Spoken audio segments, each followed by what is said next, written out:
Él es Dauno Totoro,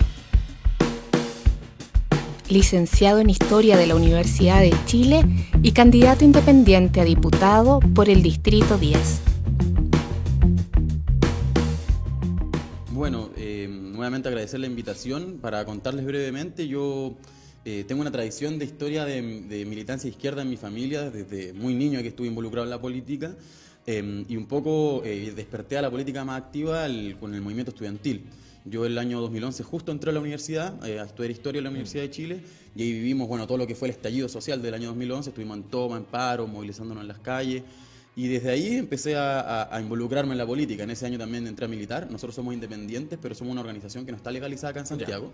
El Partido de Trabajadores Revolucionarios, que no tenemos legalidad en Santiago, pero sí en el norte del país, y ahí presentamos candidatura a diputados y a core de dirigentes sindicales, dirigentes del Colegio de Profesores, dirigentes estudiantiles, y en nuestro caso como candidatura independiente por Santiago, donde tuvimos que reunir 4.000 firmas aproximadamente.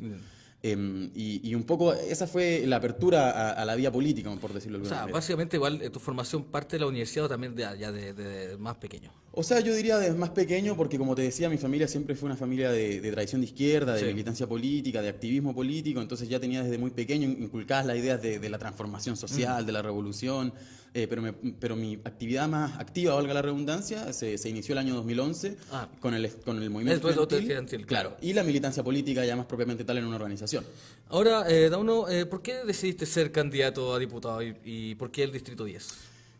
Sí, mira, nosotros veíamos que en este momento era muy importante la participación electoral para presentar una voz que se plantease alternativa a la derecha y a la nueva mayoría, una voz que se propusiese defender las demandas históricas del movimiento estudiantil, del movimiento de trabajadores, del movimiento de mujeres, del pueblo mapuche, y que además utilizase este espacio no solamente para denunciar a los políticos corruptos y a los grandes empresarios, sino que también para plantear que podemos pensar y luchar por una nueva sociedad, por una sociedad distinta, por una sociedad, nosotros decimos, de ruptura con el capitalismo. Claro. Por eso nos planteamos claramente anticapitalistas.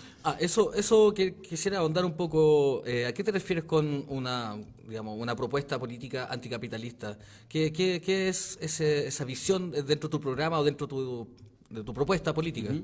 Sí, mira, para nosotros el anticapitalismo parte de la base de que podemos transformar esta sociedad más allá de los límites que nos quieren imponer actualmente los políticos tradicionales. Incluso creemos que es posible no solamente superar el neoliberalismo, el modelo que nos dejó la dictadura, sino que creemos que es posible superar este sistema capitalista, donde existe un pequeño grupo de millonarios que deciden el destino de miles de millones de personas y que no han sido electos por nadie, donde la economía está totalmente en función de las ganancias de este pequeño sector, mientras dejan en la miseria a la gran mayoría del pueblo trabajador. Entonces nuestra apuesta es poder plantear que efectivamente podemos reordenar la sociedad de una manera distinta, que pueden ser estas grandes mayorías las que decidan y las que organicen democráticamente la economía y la sociedad. Ahora, ¿qué diferencias tienen ustedes por ejemplo, hablamos del Partido Comunista, un poco del Partido Socialista, que básicamente ya uno dijiste que está relacionado con el mundo empresarial, ya a esta altura ya es lo que menos tiene socialista. Ahora, ¿qué pasa con el Frente Amplio? Que pareciese que fue una plataforma emergente, independiente, pero no sé, ¿cómo lo ve usted y cómo lo ves tú también como propuesta, digamos? Sí, mira... ¿Qué diferencia sería? Claro. Mira, nosotros planteamos claramente que el Frente Amplio es, y no solamente el Frente Amplio, sino que incluso también nuestras candidaturas, somos expresión de un cambio en las formas de pensar en la sociedad.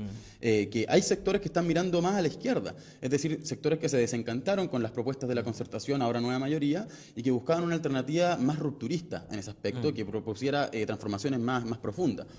Ahora, el problema del Frente Amplio es que hoy en día está, por ejemplo, discutiendo un posible acuerdo en segunda vuelta con Alejandro Guillé para hacerle frente a Piñera. Y en ese sentido incurre nuevamente en el camino que también ya llevó adelante el Partido Comunista, que es de alianzas con estos sectores, que por el contrario nosotros decimos que no, que tenemos que romper nuestra confianza con Alejandro Guillé y todos los representantes de la nueva mayoría, porque son quienes nos han engañado permanentemente durante los últimos 27 años después del término de la dictadura militar.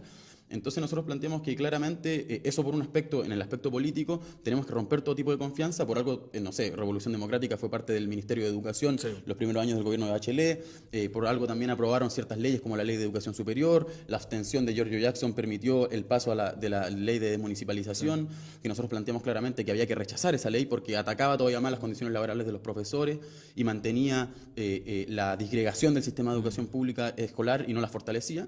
Entonces, en esos aspectos puntuales y políticos se ve una diferencia más de fondo, que es la que te decía, en la ruptura de la confianza con estos sectores. Una cosa importante que me parecía importante, como más en la profundidad de la diferencia con el Frente Amplio, en el sentido de que nosotros creemos que nosotros no venimos acá a renovar la política. No queremos venir a renovar esta política. Queremos un poco derribarla. Y queremos que sean los trabajadores y las trabajadoras quienes pasen a hacer política, que vean que ellos pueden hacer política y hacerse cargo de los grandes problemas sociales. Y justamente por ahí pasa también nuestra crítica profunda a la nueva mayoría. Nosotros planteamos desde un comienzo del gobierno de la nueva mayoría, que aquí lo que íbamos a ver iba a ser una serie de falsas promesas para intentar sacar al movimiento estudiantil de las calles, disminuir la cantidad de procesos de huelga que venían habiendo en ascenso hasta el año 2013-2014. Y un poco eso lo cumplió. Nosotros somos absolutamente críticos con el gobierno de la nueva mayoría.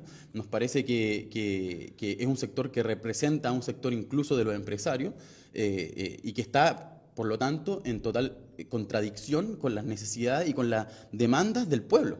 Y digo, de la educación gratuita, por poner un ejemplo, como hablaba recién, del fin a la AFP, es decir, son los mismos dinosaurios y elefantes de siempre.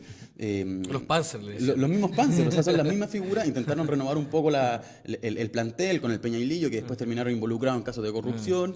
Claro, lo apernaron en el Aflaxo en un momento, ¿no? Claro. A Peñailillo. Claro. Tener investigaciones, bueno, fue muy raro. Entonces, lo que veíamos nosotros es que estaban evidentemente obligados a hablar de educación gratuita, Claro. obligados a hablar de fin de la AFP, una salud de calidad, porque había un movimiento que desde las calles venía exigiendo esas cuestiones. Claro. Entonces ya no iba a la vieja concertación de los acuerdos de la transición pactada, y había que un poco renovar la imagen, por eso incluir al Partido Comunista, pero en el fondo intentaron desviar esas movilizaciones sin entregar ninguna demanda.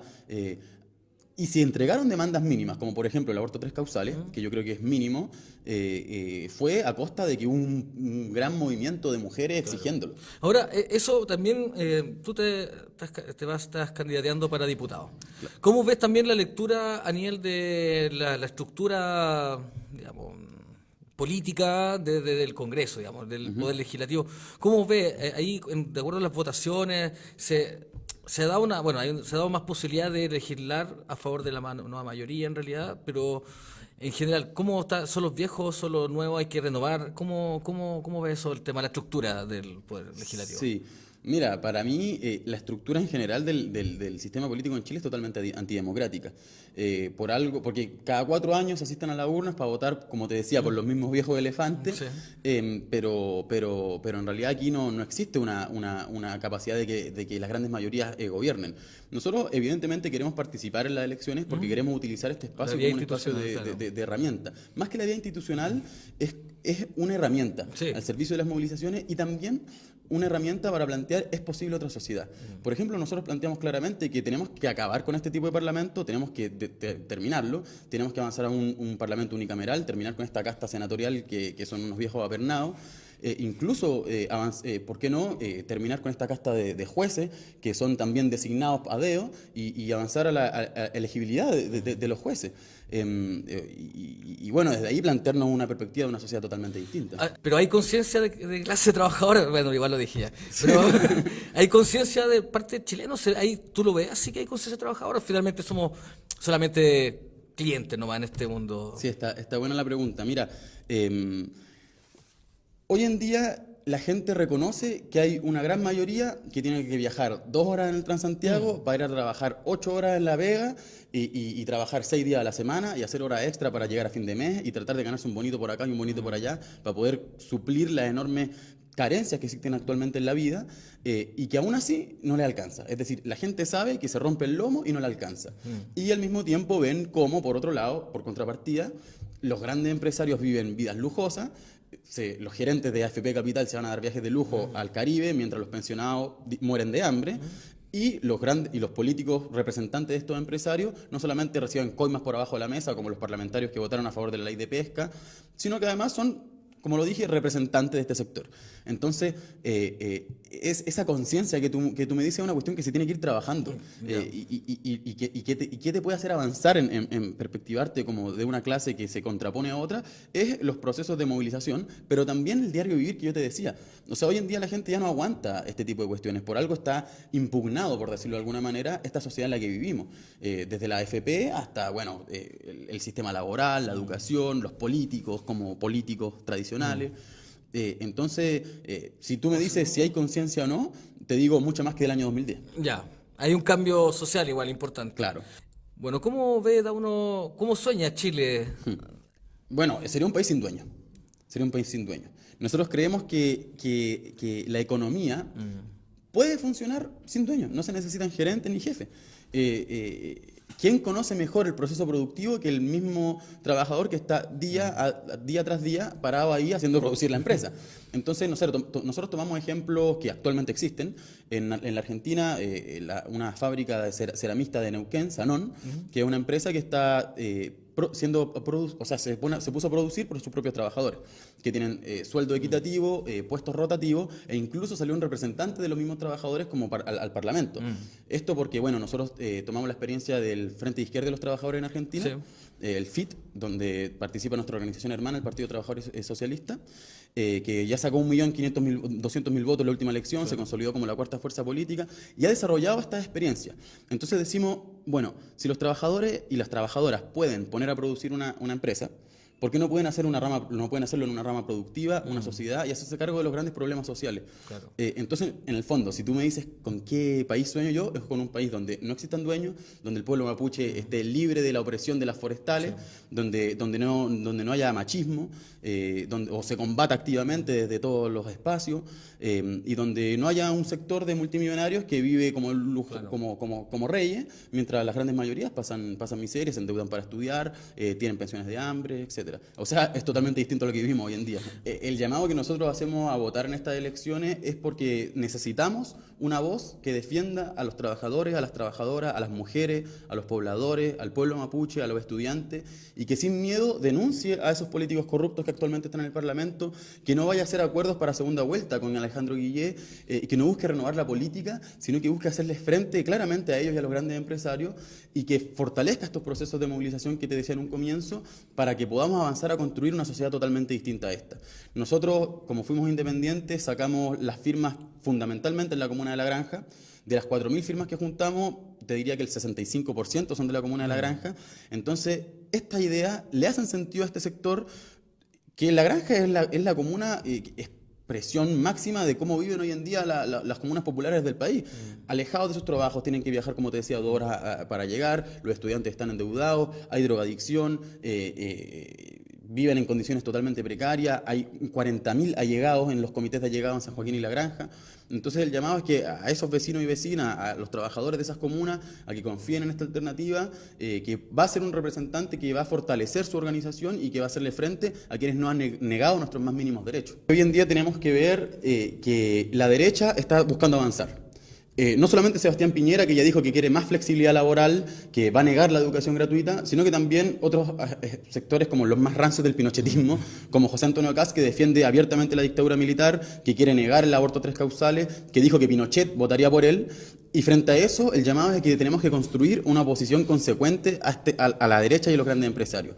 Y la oposición consecuente que tenemos que construir no va a ser, como decía, ni de la mano con la nueva mayoría, ni tampoco con sectores del progresismo de este mismo espacio, sino que va a ser confiando en las fuerzas de la movilización de los trabajadores, las mujeres, los estudiantes. Soy muy reiterativo en ese sentido, en eso, que me parece muy importante. Entonces el llamado a que todas las fuerzas que nos consideramos de izquierda y que nos queremos oponer a esto, a que no confiemos en la nueva mayoría como una oposición real a la derecha y que nos preparemos para esto, levantando el anticapitalismo como una bandera de que es posible construir una sociedad donde nuestras vidas valgan más que sus ganancias.